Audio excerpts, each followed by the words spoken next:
quite frankly, very simply, humility is the most important attribute in a leader. Of all the attributes, humility is number one. Dave Berke, Marine Corps fighter pilot, Top Gun instructor, Top Gun senior instructor, and you scrap in the sky. I want to get to Top Gun. Flying is leadership. The skill of leadership is the ultimate difference maker in all aspects of your life. There aren't mavericks or lone wolves out there. It's about the team. What does it mean to be a leader who takes ownership? When you take ownership, you take ownership of everything. You want people to do something that has meaning to them. You have to believe in what you're doing. Why is detachment a superpower? One, it tells you how hard it is. Almost nobody can do that. And two, if you can do it, it can be massively influential. Achieving the outcome is less about how you do it and more about what happens in the end. All people are leaders. All of us.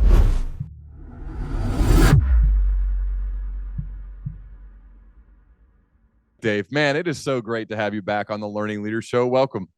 It's good to be here, man. I'm smiling because I could have had that off-air conversation with you for another hour, but I thought it's probably best to hit record. So, okay. I want to go to a moment in your life, and that is, it's July 2001, and you get a panicked radio call from your wingman, and that call is Showtime 11, break right. Yeah. What happened next? Yeah. I can remember that call. It's Showtime 11 is the way he said it. It's just burned into my head. Oh, my bad. Sorry. No, man. You know, that's the nuanced pilot speak. The point of that is like the way you described it is I can take myself back to that moment. I can even draw on a map, like where it was, where I was heading, all that sort of thing. I'm in the last flight at Top Gun as a student, the graduation exercise. It's a big deal. I was the flight lead for my class's graduation exercise. And that call where my wingman's yelling at me to turn is basically his way of saying, it's like, there's a guy that snuck in behind us into our formation, which is a huge bummer. It's a massive disruption, but it's something you can't really ignore. And that call, I would say, completely changed the entire flow and outcome of that entire mission. What happened? So there's this airplane called an F-5. It's a little jet. It's a tiny little jet. It's painted like in desert brown. Was essentially part of the training is they want to test if they can sneak up on you, and they're testing what's called your visual lookout. Are you just staring down at your radar, or are you looking up and out? And as you can imagine, the fact that I didn't see him gives you the answer of what I was doing. My wingman was doing a good job and saw him, and he's kind of over my right shoulder, low, and I look, and I don't actually see him at first, but I basically turn into that direction, hoping to see him, and my plane just essentially has to fall out of the sky looking for this guy. And instead of being out in front of the formation, I'm now at the very back of the formation because everybody else keeps going to the target. And ended up in this what's called a prolonged engagement where I'm just spinning around with this guy because I can't kill him because he's a really good pilot. What did you learn from that experience? You know, it's interesting because in one sense, there was this very important tactical lesson about, you know, looking out and finding the threats. And those are all, Top Gun does a great job of teaching good tactical things. The thing I took away from that lesson was I had this image in my mind of how that day was going to go, this big exercise that we'd been planning for a couple days. And it happened nothing like I had planned. Like we executed totally different from my plan. But the interesting about that, Ryan, was like the outcome was still really good. We fought our way into the target. We got rid of the bad guys. We had these simulated targets where it went really well, except it was nothing like I thought it was going to be. And the ultimate lesson for me is what you're planning for is the success of the outcome as of achieving the mission, not how you're going to go about doing that, because things get in the way. This got in the way. And one of the things I struggled with is first was the mission was a success, but I was frustrated because I didn't do the things I thought I was supposed to be doing. And I realized like that's just not how life works. And that was an important lesson for me, which is achieving the outcome is less about how you do it and more about what happens in the end. And the team won and they were successful. And I just wasn't out in front leading him when we did it. How has this impacted you now? Let's go outside of the military, where essentially you could use the Mike Tyson quote, right? Everybody's got a plan to get punched in the face, or from the military, right? You still need to have the brief. You still need to have the plan. You still need to have objectives. And then in the debrief, you go through and say, oh my God, basically nothing in the pre-op brief happened. Fortunately, maybe we did achieve the mission, but it didn't go anyway according to plan. What have you taken from those life experiences where in your case, they've been life and death experiences, right? At war, in the military, Yep. flying planes, like all that. I mean, crazy stuff. What have you taken from that into your now everyday life? Well, I've learned that lesson repeatedly. I'd love to tell you that on that day, like, okay, I had it all figured out moving forward. I learned the lesson and life moved on. I relearned that lesson many times. And I think the ultimate takeaway from that, and where I really try to apply that in my own head, is in all facets of my life, is you got to be really, really fluid and loose with your plans. What you really want to be deliberate in making sure you and the team, whoever that team is, your team at work, a sports team, your family, whatever it might be, is you want to get aligned on the outcome you're trying to achieve. But how you get there, man, you have got to be flexible with how you get there. And in fact, the best thing you can do is if you align on an outcome, we want to achieve this mission. We want in combat, like there's an objective you want to reach. In flying, there's a place you want to get to, whatever it might be. If you get aligned on the outcome and think about it with your families, I want to raise my kids to be productive, constructive members and be successful in their own lives. Whatever that outcome is, if you can align on that, the best thing you can do is give your people, your team, the people around you, the things they need to do it the way that they want to achieve that success. So I learned is if you can align on the mission and align on the outcome, and you are very open-minded, there's a lot of different ways to get there, you're far more likely to be successful. And I'm like, Ryan, this is how we're doing it. Step one, step two, step three, you better follow the steps. That actually makes it much less likely to achieve that outcome and get to that destination. I want to get to the inside of The Need to Lead, your most recent book. Really well done. And when I saw it, you had it. By the way, I love the fact that your team, I don't know if you even know this, your team sent me a copy of the book as a Microsoft Word document. That rarely happens. I love that. I felt like, oh, I'm reading like That's Dave's amazing. personal journal. Like it felt like that. Anyway, but at the beginning of it, you dedicate the book, and this may get a little bit more serious here. You dedicate the book to a couple of people, and I enjoy like learning about like really important people in your life, and that is Chris, who you said made the ultimate sacrifice. You taught me what it means to be brave, and to Kat, who endured the unimaginable. You taught me what it means to be strong. I hope you are both proud. Can you tell me more about Chris and Kat? Yeah. So Chris is Corporal Chris Leon. And Chris was on my team. So just backing up, I left the cockpit for a year. I was a forward air controller and led an Anglico team, Air Naval Gunfire Liaison Company. I was a ground combat leader whose mission for that team was to use airplanes to call in airstrikes and use air support. So I was on the ground. I had a 13-man team, and Chris was a member of that team, of this Anglico team I was leading, and he was a radio operator on June 20th, 2006. Chris was killed in Iraq. He was killed by an enemy sniper. He was the first Anglico Marine killed in Iraq. Happened to be my Marine, and obviously the first time I had lost anybody in my combat experience. So that represented the lowest point of my certainly professional life as a Marine, the hardest day of my life in my career, and the most challenging leadership environment I'd ever been a part of was losing a Marine in combat.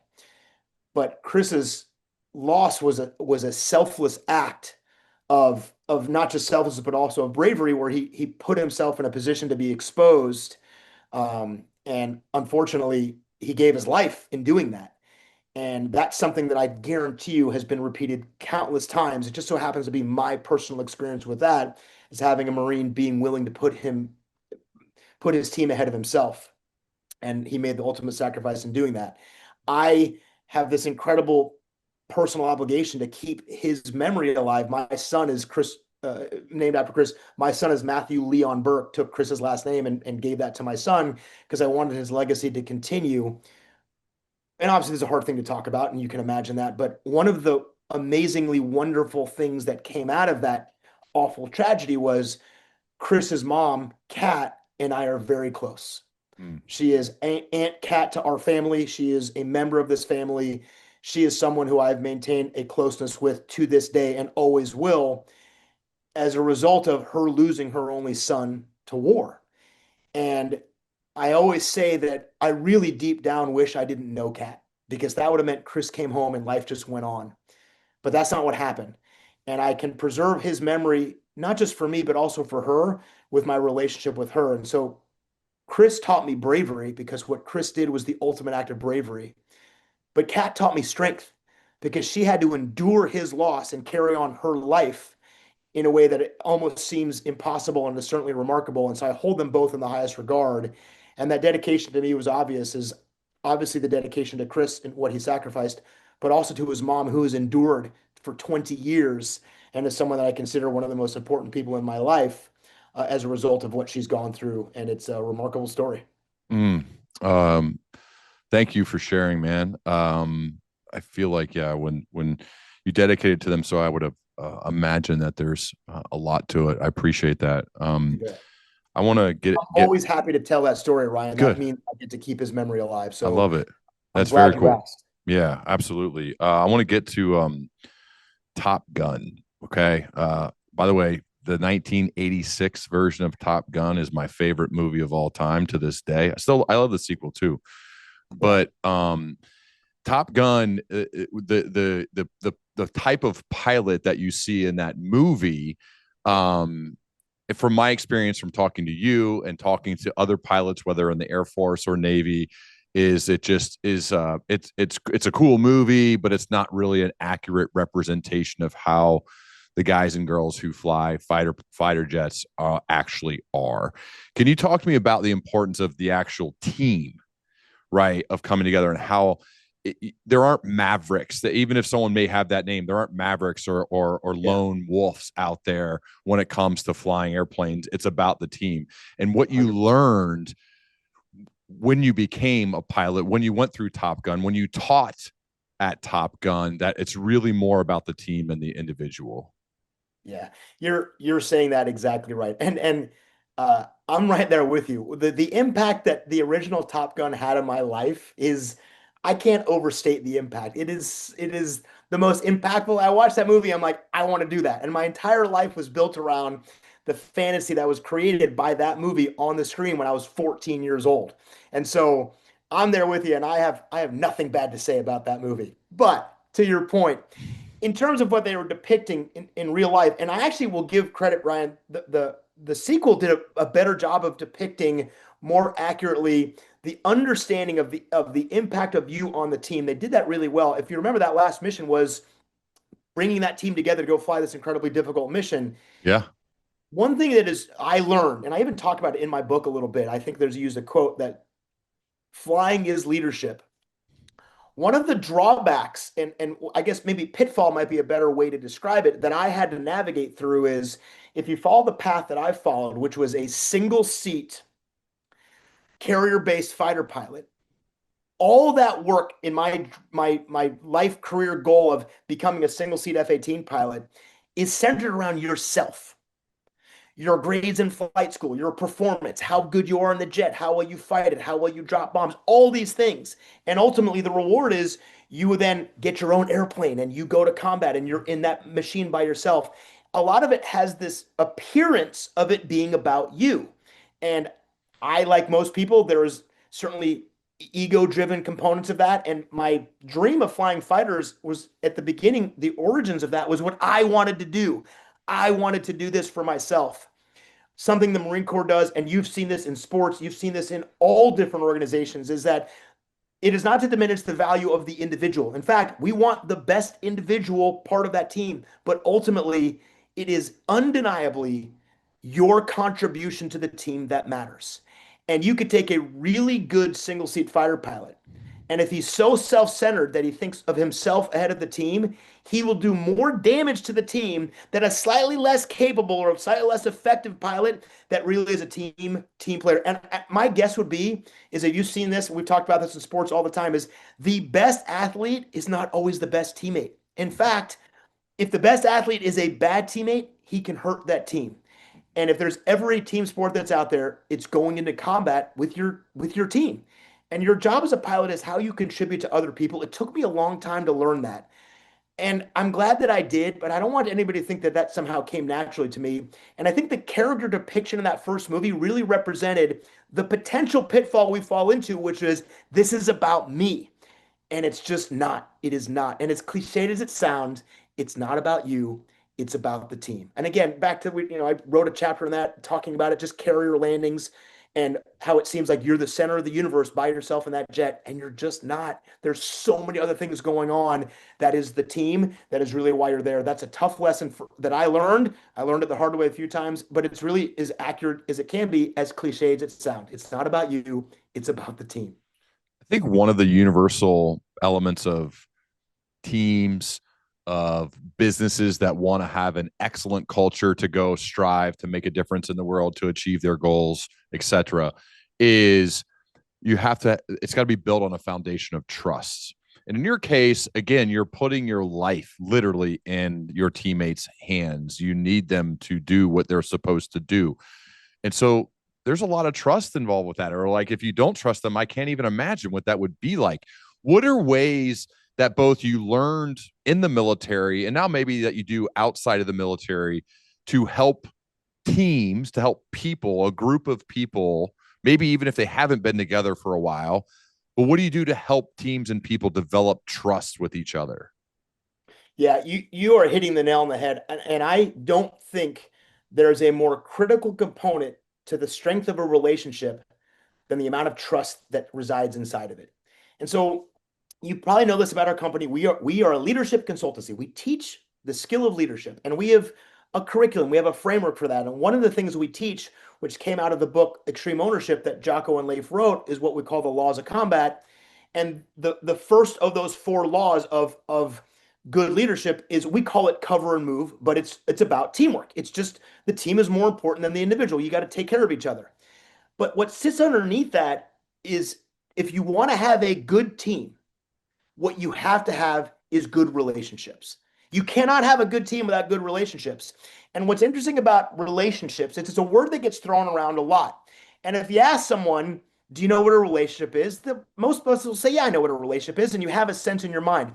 We do this in a literal teaching sense. If I have, let's say, 30 people in a room, we talk about cover and move, teamwork, good relationships. If I say, what is a relationship?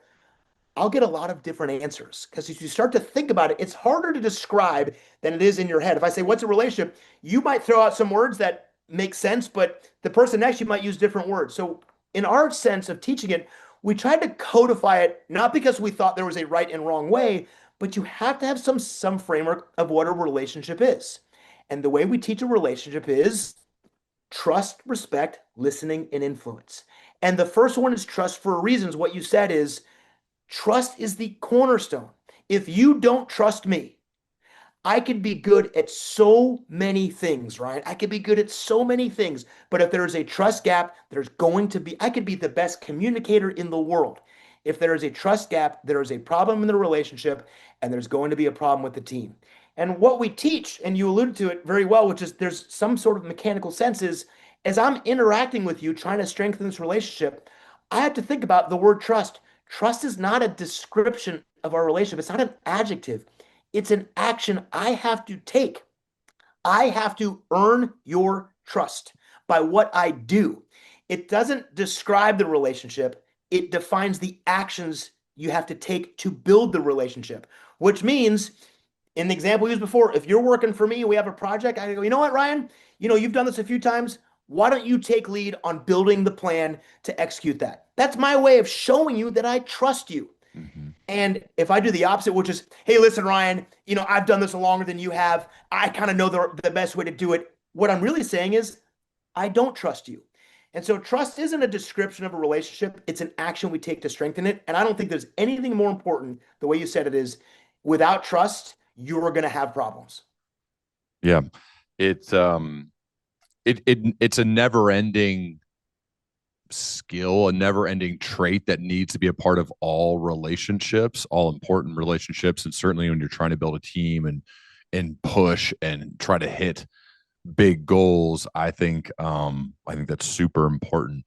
I think you mentioned you're teaching leadership, and again, I could go so deep on just like, I want to sit in the classroom and listen to you do what you do, man. Like sometimes it's even hard to do this like interview style, because I start getting in the mode of just being a student with you, man. I love the way that you. I saw you writing things down. That's awesome. Well, I mean, I can't help it. All of a sudden, I'm like, wait a second, I forgot I'm doing a podcast here. I just want to listen to Dave talk the whole time.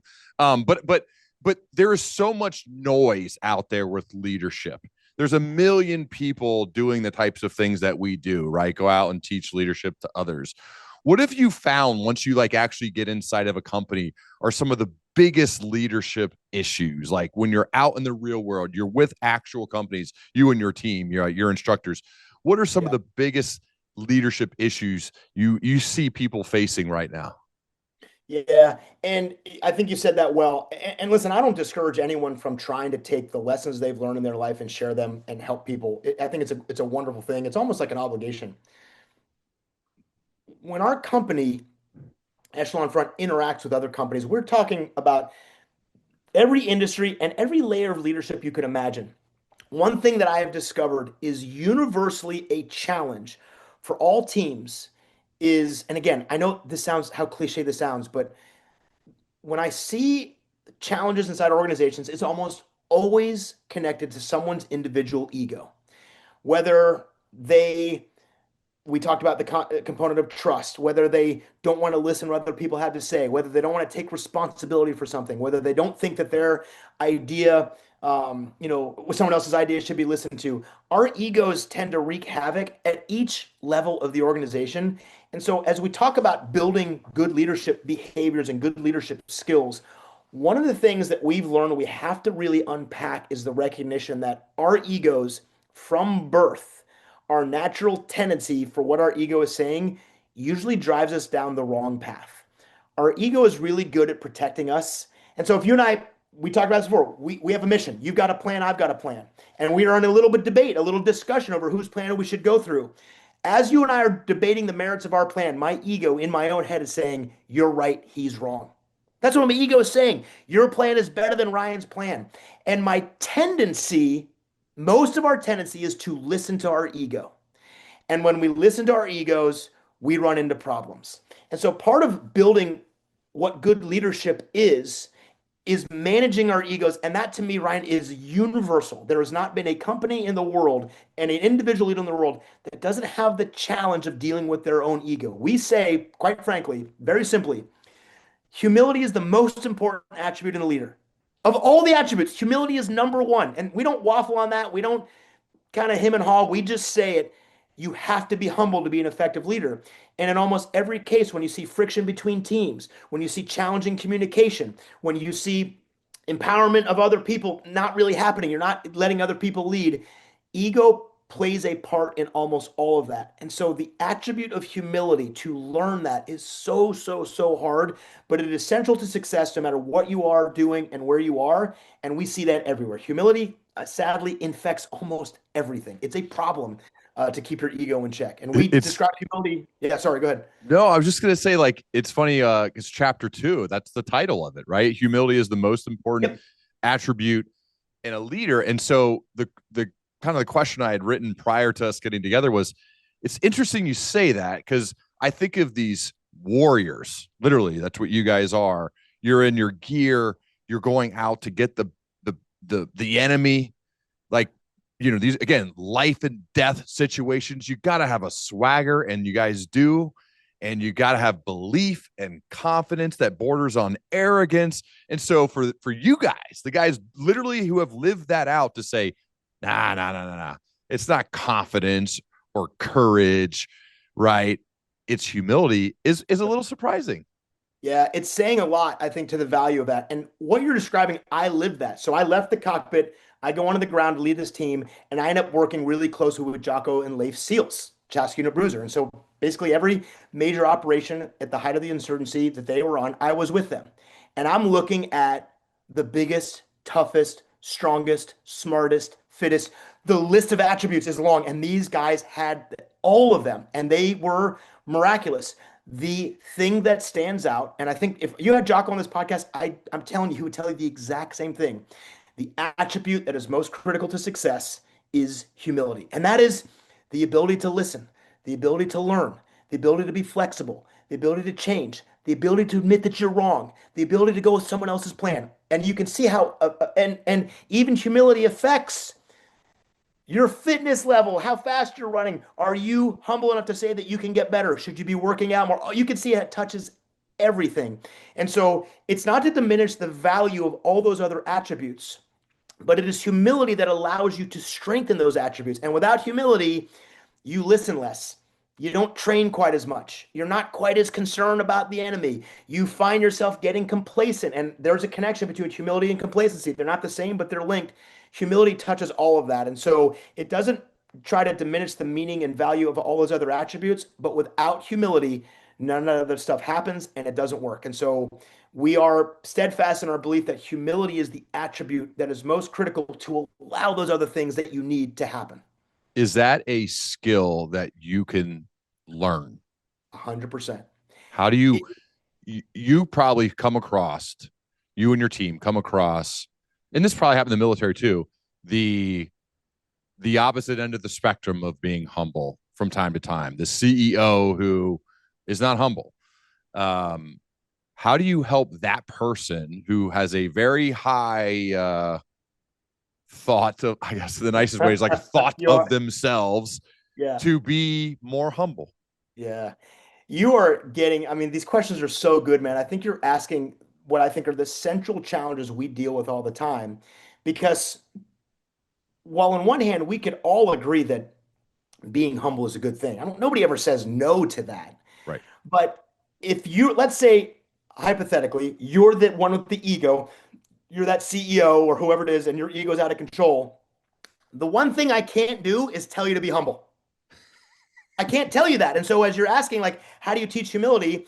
I can't tell you your ego's a problem because your ego is such a problem. It's like, my ego's not the problem. Your ego's the problem. In fact, the way we teach it is the biggest challenge with someone else's ego is not their ego. It's your ego's response to it. And so if I challenge you, the issue with that is your response to that. So the last thing I can do to someone with a big ego is say, keep your ego in check. It just doesn't work.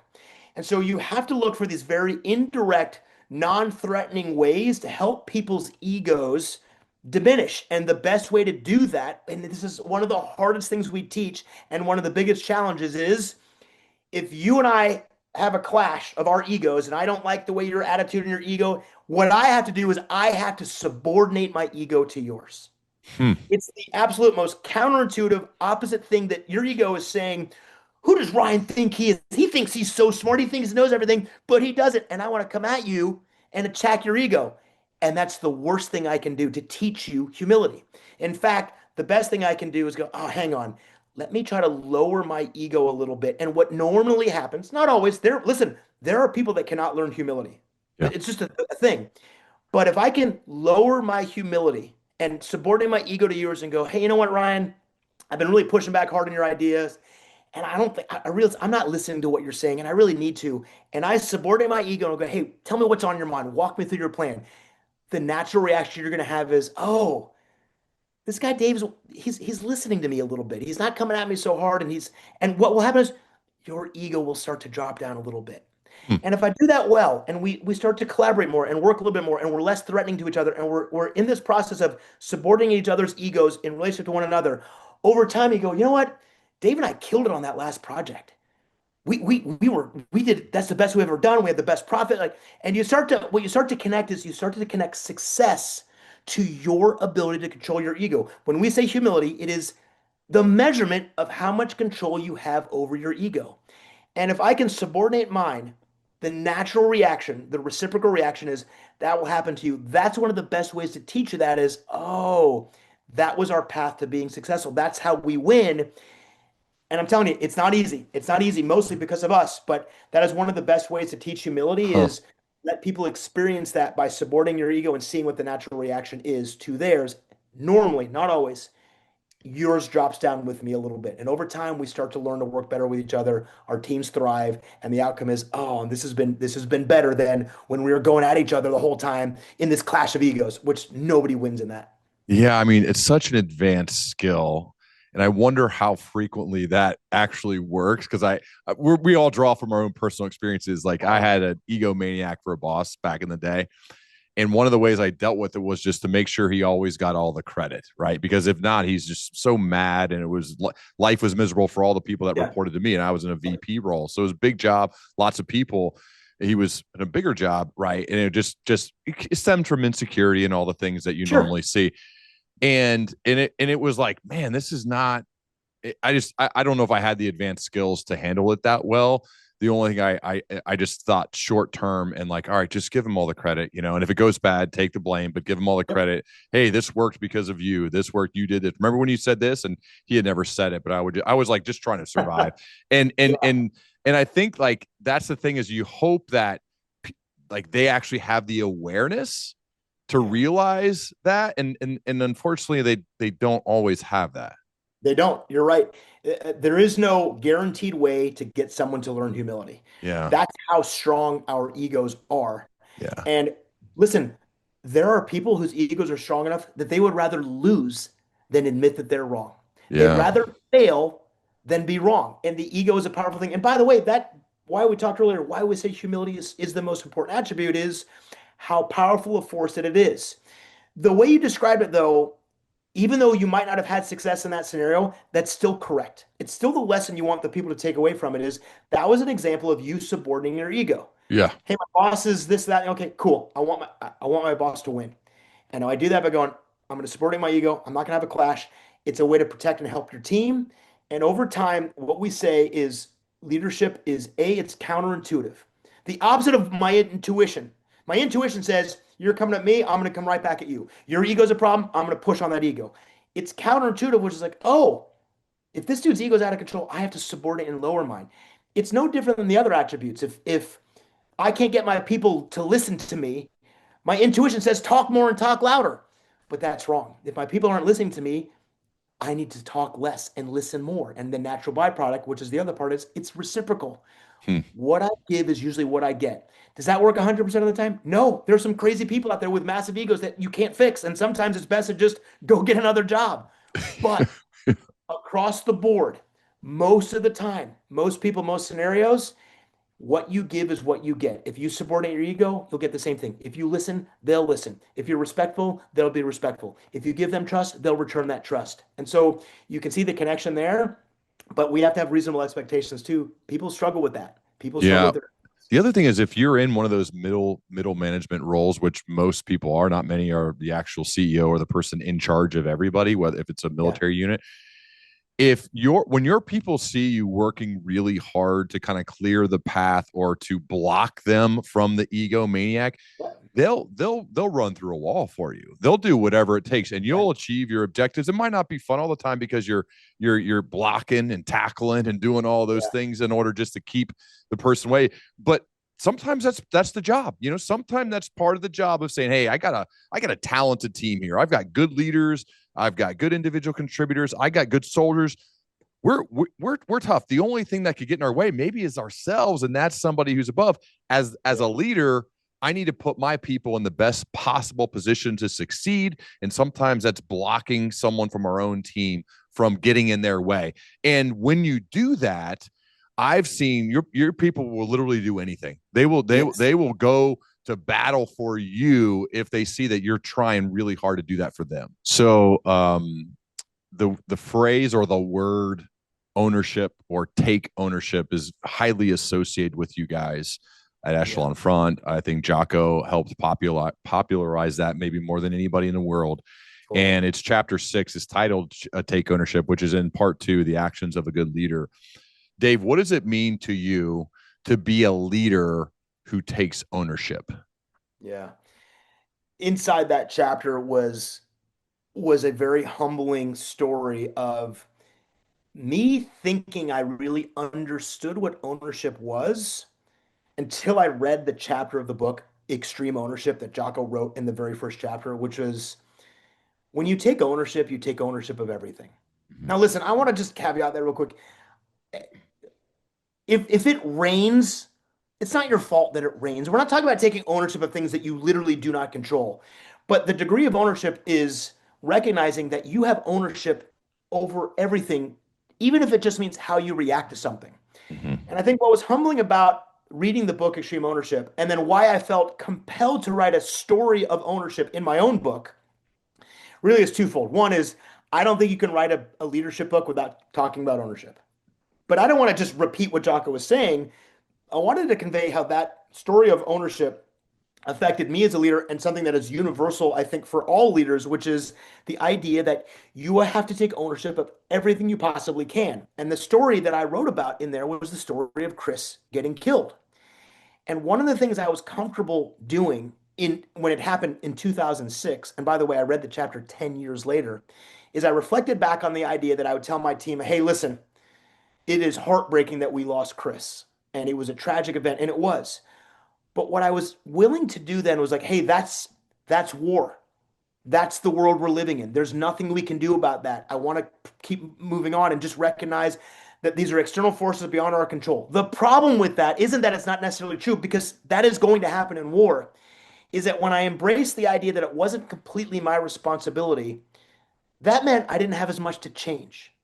And Mm. what I should have done is like, hey, what is everything, every little thing we can do to make sure this doesn't happen again? Or a step further, what didn't I do that I can do next time to make sure this doesn't happen at all? And so the concept of ownership is a really hard thing for us to fully embrace, because our egos and our minds want to tell us there's certain things that you have no control over. And while that is true, you have to be careful with that, because what you're looking for is everything you can take ownership of is a chance to fix, solve, or more importantly, prevent a problem. And our tendency is to undershoot ownership. Our tendency is not to overdo it. That's why the book is called what it is try to take that, is Max puzzle, try to take that to the extreme. Look for everything you can take ownership of. And listen, Ryan, it's not everything. I can't control certain things. People get sick. The weather changes. The world around us has a lot of influence. But if I can take ownership of everything I can control, I get more control. I get more influence. I can influence the outcome more, which is what I want. And that was a tough lesson for me. I had no choice but to write that chapter of learning that lesson well after the fact in my career as a Marine. I wish I wish I could have gone back in time and learned it sooner, but it was a powerful lesson for me that I think it applies to all leaders. Again, I could go with you all day on ownership. I want to get to a couple other things from the book. In part one, the mindsets of a good leader, chapter 4. I was curious to go a little bit deeper here. Detachment is a superpower. Yeah, yeah. Why is detachment a superpower? Well, you can see at Echelon Front, we have some little cliches, some catchphrases. Humility is the most important attribute of a leader, is one of them. Detachment is a superpower. The point behind that phrase, that saying, is to convey how powerful detachment is for two reasons. One, it tells you how hard it is. Almost nobody can do that. And two, if you can do it, it can be massively influential. And what we're saying about detachment is being in control of our emotions. What we know is when you put people in difficult situations and there's a lot of priorities, a lot of pressures, a lot of forces bearing down on them, 2, 3, 4, 5, 10, 15 different priorities. People tend to get emotional when they feel overwhelmed, when there's a lot on their plate. And by the way, every employee at every company I've worked with, and by the way, my 12-year-old feels like this, my teenage girls feel like this, I feel like this. Everybody feels like there's too much going on, because there is. Mhm. There's too much to do and not enough time to do it. The problem with that is, what's universal is we all tend to have an emotional reaction to that. Some people get angry and frustrated. Some people shut down. Some people get fearful. Some people get insecure. You could see the range of emotions. Now, while the emotions may be different, what's unique or what's universal is we all get emotional. And when we react emotionally, we tend to make bad decisions. If I act out of frustration, chances are it won't be a good decision. Any conversation I've had with my wife where I was upset or frustrated or angry typically wasn't my best self. And so what we teach is you have to learn the skill of detaching from that emotion. Not to be devoid of emotion. We're human beings. Human beings have emotions, and we should, but don't let those emotions dictate to you. One of the most common things we see is when we have a problem at work, we tend to focus on that problem. People talk, you probably heard the saying, I'm putting out fires all day. Yep. I've got this plan. I come in, and all of a sudden I hear, down in this department, and and when there's a problem, people tend to go down into that problem. They focus on that problem. They get engaged and invested in that problem, which seems like a good idea, but more often than not, it's the wrong response. What you should do if there's a problem is get away from it, detach from it, because what getting away from it lets you look around and see what's really causing it. Hmm. So solving that little fire might be good in the short term tactically, but it's not a good strategic decision because you don't know what caused that fire. You don't know what caused the problem. It's the skill of detachment that lets you see that. And there's like a very simple military example that we teach all the time, which is if I see an enemy position and they're shooting at me, which happens in combat, my tendency is to focus on that. I get emotional. That guy's shooting at me. He's pointing his gun at me. That team is pointing at my team. And I'll focus on that, which is normal emotional reaction. But it's usually a bad one because what that team is actually hoping happen is I do focus on you. Because the minute I focus on you, Ryan, guess what you're going to do with another member of your team? You're going to send them on a little, what we call a little flanking maneuver, a little end run, a little maneuver to get me from the side. They're banking on me focusing on you. Hmm. But if I can detach and go, hang on, let me step away from this. Let me take a step back and I'll still see you, but I'm gonna look around. I'll go, ooh, I see Ryan send that little group out there in a little flanking maneuver. And what I'm able to do is, if I'm detached from that, I can actually see the future. That's the Hmm. superpower. I go, oh, if I do nothing in about 30 seconds, that team's going to be on our left flank. And I can go, I'm not going to let the, hey, team, I know what's about to happen. I can see the future. That flanking maneuver, it's coming our way. Get a team, go up on the left side, get ready for them. We're going to flip the script on them a little bit. That comes from the skill of detachment. You can apply it in all aspects of life. When you get emotional, you tend to look down and in, you make bad decisions. When you detach from emotion, you look up and out, you see the big picture, you see what's happening, and you can do a better job planning and preparing for it. We say that as a superpower because so few people can detach because emotions are so overwhelming.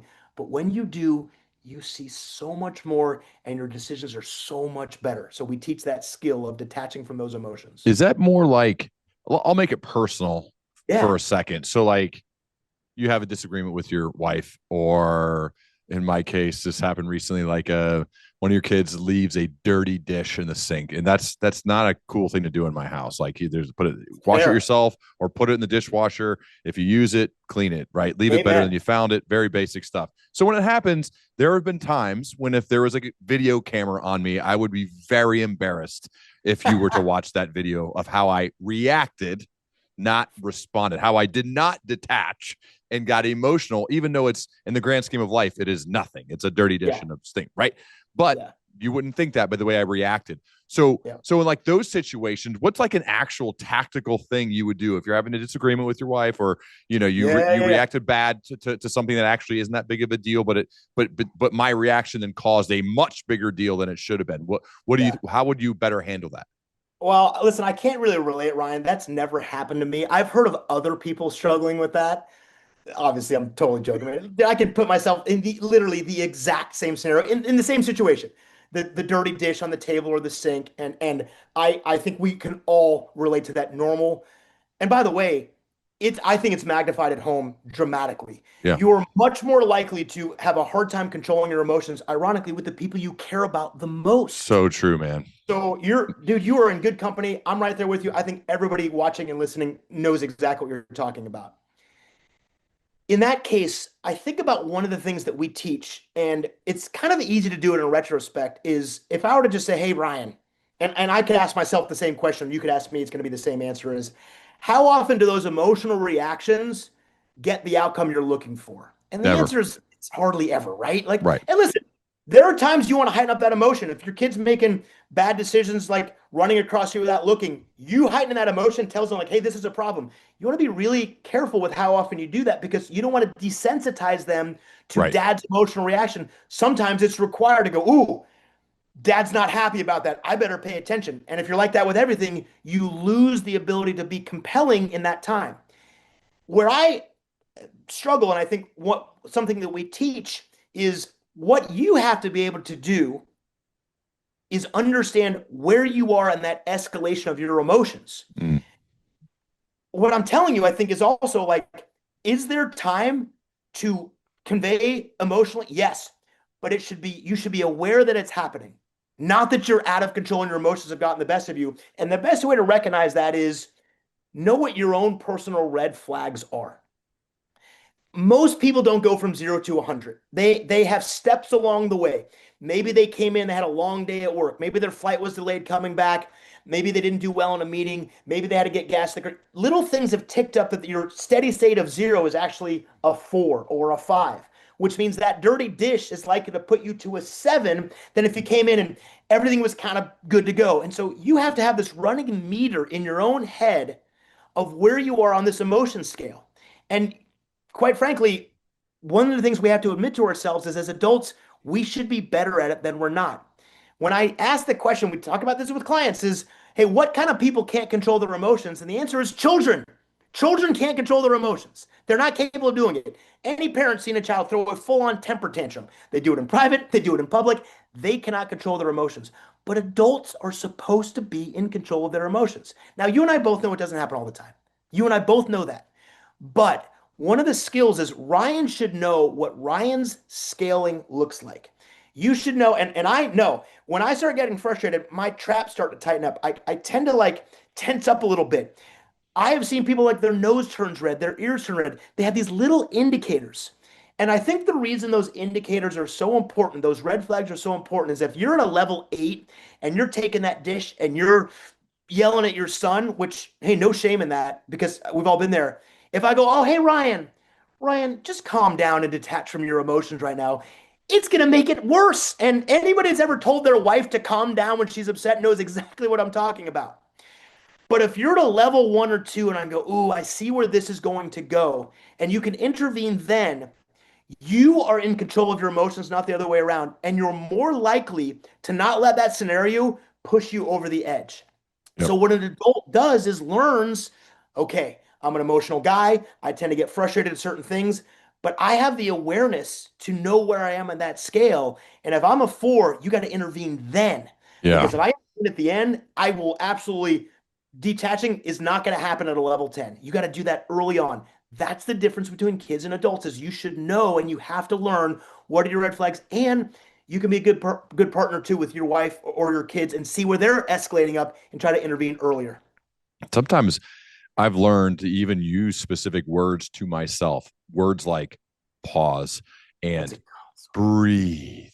Breathe. Yeah. And if you actually take a big breath, it's helped me. Little things like that's actually it can become a big thing of, oh, dude, it's not that big of a deal. You know, like, Yep. like little things like that can be that's quite a bit different than when you're at war. I get that, but like we're talking about life now, and those little things can turn into really big bad things. And I think what you're saying is super helpful to help us not get to that point. Let's cut it off before we get there. Dave, one more before we run, man. Let's say you're meeting with somebody who's like, I don't know, right out of college, early to mid 20s. They want to leave a positive dent in the world, but they're not really sure how they're going to do that. What are some general pieces of life/career advice you'd give to them? Yeah, there's probably 2 things that immediately pop into mind. We, as you can imagine, get this question a lot because Jocko has done this amazing job. He's got an entire kid series of leadership books called The Way of the Warrior Kid. So we have people at a really young age asking us leadership questions where it used to be kind of like an adult, older professional level type environment. And so now we got kids in like middle school, high school, college that are asking those really insightful questions. And I love that you're asking that. I think 2 things really matter to me that I'm trying to convey. And I'm trying to do this with my kids too. And by the way, it's easier said than done. And so it's no automatic answer, but there's 2 things. One is you want people to do something that has meaning to them. You have to believe in what you're doing. And I come from this place of like, and I'm sure you have similar thing like this convenience of, oh, I was a fighter pilot in the Marine Corps. Like, who wouldn't love to do that? I think what made me good as a Marine Corps fighter pilot is I really believed in that. I really loved and wanted to do that. And I found value in that. What I've discovered is there is meaning and value in all sorts of things. And it really doesn't matter what it is, as long as it's something you find meaning in. And my point to that is if you're doing a job that seems like it's really cool or really impressive or something people would want and you don't believe in it, you are going to struggle. I don't care what it is. I went to flight school with guys whose heart just wasn't in flying airplanes and they struggled. So what is powerful and important and meaningful to you is unique to yours, and you want to help them explore that and be confident that no matter what it is, if they believe in that, that's a really critical attribute is you have to believe in what you're doing. And there's meaning and value in all sorts of things. The second is as simple and as cliched as this sound, is that the skill of leadership is the ultimate difference maker in all aspects of your life. All the things that you and I have talked about today, all the things we talked about before we hit record, all the things you're talking about with the people you're engaged with, and mine too, is the skill of leadership, building good relationships, being a good communicator, staying in control of your emotions, helping your people be successful.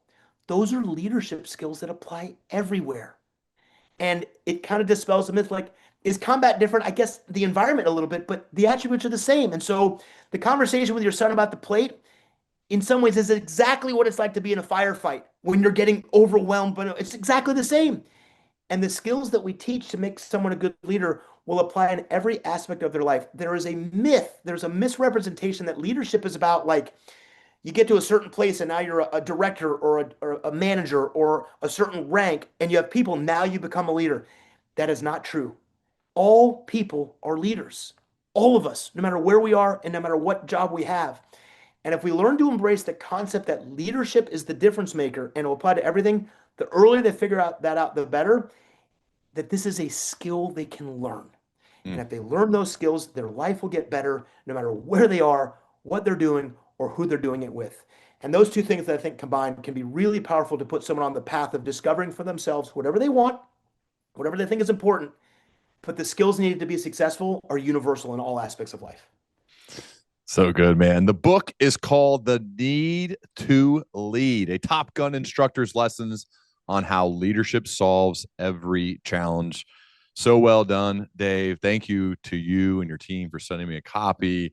I'm pumped for you, man. I am a massive fan of all that you do and just love the way you show up with authenticity, whether we're recording or not, emailing, texting, whatever, man. I'm just a big fan. I love that you guys are crushing it. Like it shows the importance of leadership, and it shows, like, to me, it's so easy to root for good people to have good things happen to them. And that's what you and your company does, man. So thank you for doing this. And I know we're going to continue our dialogue as we both progress, man.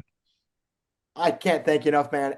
The feeling is absolutely mutual, and just being in a space where we get to have this kind of impact and contribution, and you being a part of that. I love our connection, man, and I'm super grateful for this. Thank you so much, Dave. Appreciate it, man.